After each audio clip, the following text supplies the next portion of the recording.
Iaô, Kadochikov, com deporte.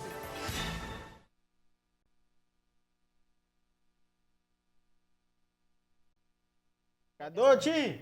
Bota muito curava comissão. Não sei o papi com nós técnico não sobre Kadochi comissa papi, pero Kadochi, mas você bota energia dentro. Não. A mim te quer e gente morrenan Você baixa o volume? Nós hasi coisa ayer à noite, agora que nada uma bicele, Kadochi kidou e gente morrena bem reemplaçável, kidou e não que tende. O que tu está passando? Uma bisabo, gente morrena é experto em deporte mundial. Kidou. Kadochi, viu? Vou começar papi pagava. Ronnie, isso aqui tem boicote de damanang. Boicote de dos damanang.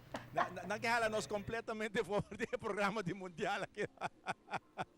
Pero há uma surpresa, tu rende o mundo inteiro está surpreendido, pero tu estás caindo na bet para mundial, a tu cai. So, ninguém tem Costa Rica para ganhar Itália, ninguém tem Costa Rica para seguir. Nanta tem Itália com Uruguai tem Epule. Você sabe, tur a cai na água. Pero lo que está seguindo com fanático, não está seguindo a aglomerar na certo lugar na caminho, não pode celebrar a vitória na seleção e de passo sim outra cultura, não. Onde é o lugar na que está Lapa.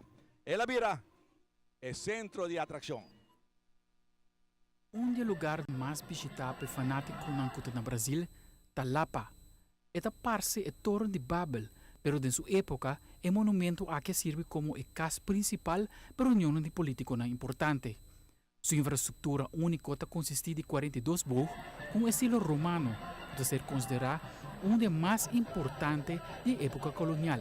E agora é o centro de aglomeração de fanáticos de fútbol. Especialmente en esta Copa del Mundo estamos recibiendo personas de todos los países, clases sociales diferentes y culturas diferentes.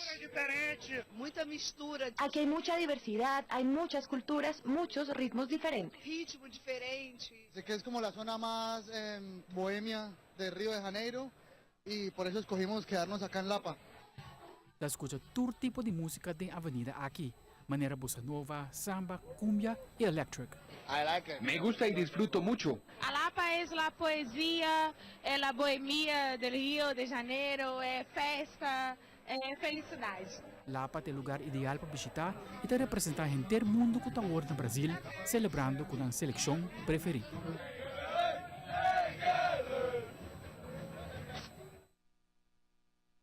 Bom, essa é a parte de atração de mundial. Porque tem assim a roupa e atração no Brasil, que todo dia nós temos parte, não somente de futebol, mas de atração, é parte de festa de mundial allá no Brasil. Que é algo mais bonito também. Ronnie, você me surpreendeu, Ronnie? Bom surpreendido, está contente com outro país de CONCACAF está representando bom Kadochi. Estou contente com parte aí. E seguro, mas ainda vista os que não ticas. E aí, pura vida! Bom, a buenos times, sabe que dama não chega, Ronnie. Quando a segunda pessoa, que tu metes o programa full over. Mas tem que fazer algo, ah? Ei, mas ainda vista, I got your back, mas manda caso, cabo.